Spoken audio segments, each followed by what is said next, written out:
Assalamualaikum dan selamat sejahtera. Kita mulakan dengan latar belakang kajian ini, which is pertama sekali, landscape penghantaran makanan telah mengalami evolusi yang ketara.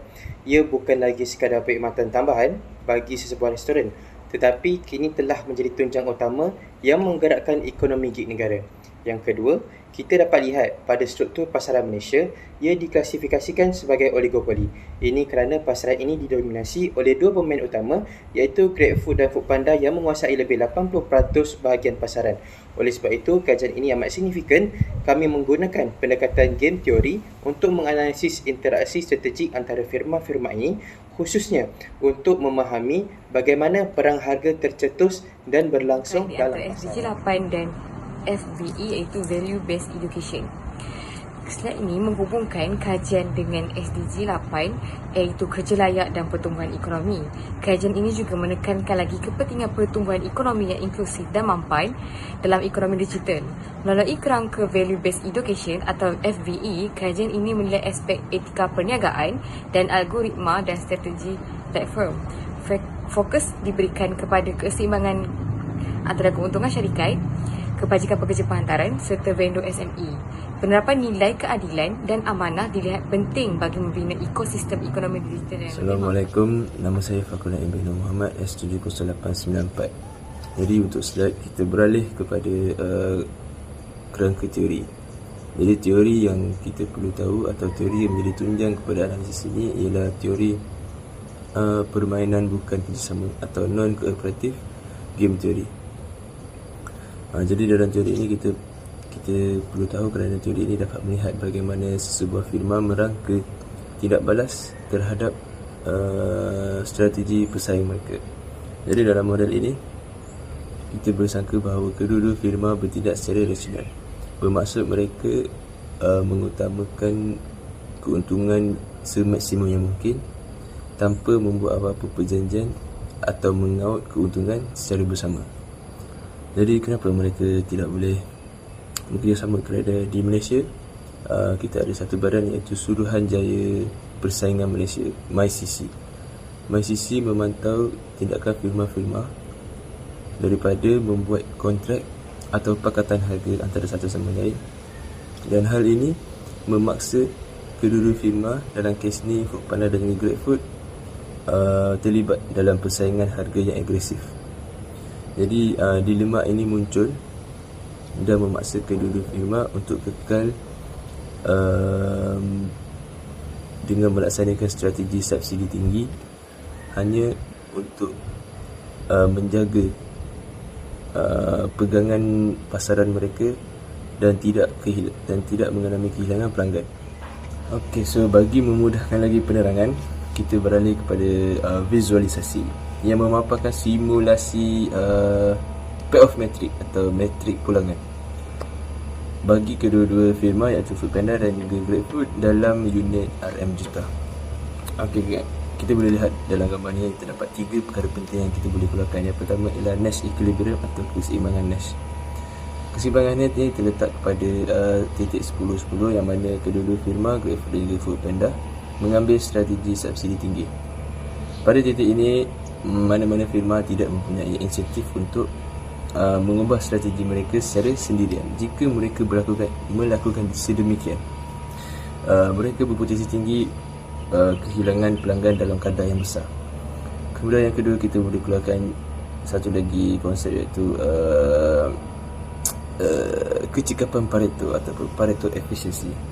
Jadi titik Pareto efficiency ini terletak pada titik 30-30. Satu lagi titik optimum yang sukar dicapai atas satu faktor utama iaitu ketidakpercayaan antara firma. Jika firma Foodpanda mempercayai GrabFood bahawa GrabFood akan mengambil subsidi rendah, ini membuka peluang kepada GrabFood untuk mengekalkan strategi mereka pada strategi subsidi tinggi, dan mereka dapat mengaut pulangan sebanyak RM50 juta, manakala bagi Foodpanda yang mencari GrabFood tadi, dia hanya mendapat pulangan sebanyak RM5 juta. Kemudian yang ketiga iaitu dominant strategi. Kita dapat lihat dominant strategi bagi kedua-dua firma ini ialah subsidi tinggi, dan mereka akan tetap kekal mengambil strategi dominan ini. Sebab apa? Sebab strategi dominan ini memberikan pulangan yang lebih selamat, iaitu jauh daripada kerugian dan juga membawa keuntungan walaupun sedikit.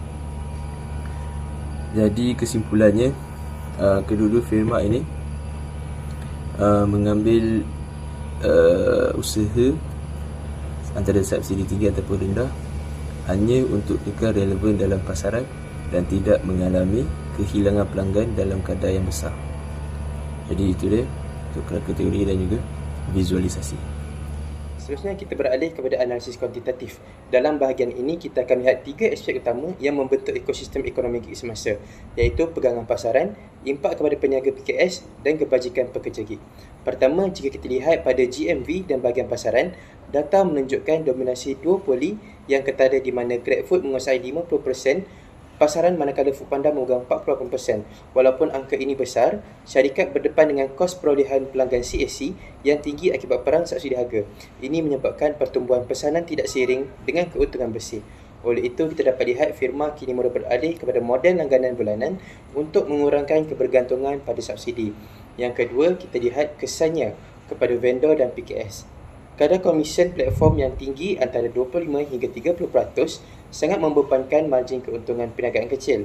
Akibatnya, vendor terpaksa menaikkan harga menu di aplikasi untuk menampung kos komisen ini secara tidak langsung, mewujudkan inflasi harga makanan digital yang memberi kesan negatif kepada kuasa beli pengguna dan mengancam kelestarian PKS itu sendiri. Seterusnya, yang ketiga dan yang paling kritikal adalah isu kebajikan pekerja gig. Strategi harga rendah platform sering kali dibayar melalui pemotongan upah penghantaran makanan. Mereka berdepan ketidakpastian pendapatan dan kurang perlindungan sosial. Selain itu, tekanan algoritma untuk penghantaran pantas meningkatkan risiko kemalangan jalan raya.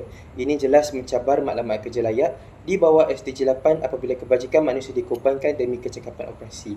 Jadi, secara keseluruhannya, analisis ini menunjukkan ketidakseimbangan antara keuntungan platform, kelangsungan hidup vendor dan keselamatan pekerja. Saya akan mengulas beberapa carangan penyelesaian dan rekomendasi strategik. Jadi, kita boleh lihat dari segi beberapa polisi dan kelestarian ekonomi yang kerajaan buat. Jadi, saya akan menyebut 8. Yang pertama adalah penetapan dasar lantai pendapatan minimum oleh kerajaan sendiri bagi melindungi kebajikan ekonomi rakan penghantar. Yang kedua adalah struktur komisen berperingkat untuk membantu kelangsungan peniaga mikro di kawasan luar bandar. Yang ketiga adalah audit pihak ketiga terhadap keterusan algoritma bagi menjamin keadilan dalam sistem penarafan pekerja. Yang keempat adalah penerapan nilai ihsan, memastikan pertumbuhan ekonomi tidak mengabaikan aspek kemanusiaan. Yang kelima, peralihan daripada perang harga kepada inovasi teknologi melalui pengoptimalan algoritma AI.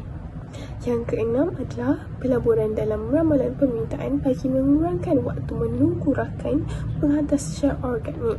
Yang ketujuh adalah persaingan berasaskan kualiti perkhidmatan mewujudkan ekosistem lebih sihat daripada manipulasi harga. Dan yang terakhir adalah nilai amanah dalam perkhidmatan membina kesetiaan pelanggan jangka panjang tanpa bergantung. Secara kesimpulannya, apa yang saya boleh simpulkan daripada tajuk kami ini adalah keseimbangan Nash dalam industri ketika ini merugikan margin semua pihak yang terlibat. Jadi kos persaingan harga yang agresif ditanggung secara tidak adil oleh rider dan vendor SME. Jadi apa yang berlaku? Pertumbuhan ekonomi juga di Malaysia ini akan mestilah bersifat inklusif dengan meletakkan SDG 8 sebagai teras dan integrasi nilai etika dalam model perniagaan yang merupakan kunci utama kepada kelestarian masa hadapan. Sekian, terima kasih.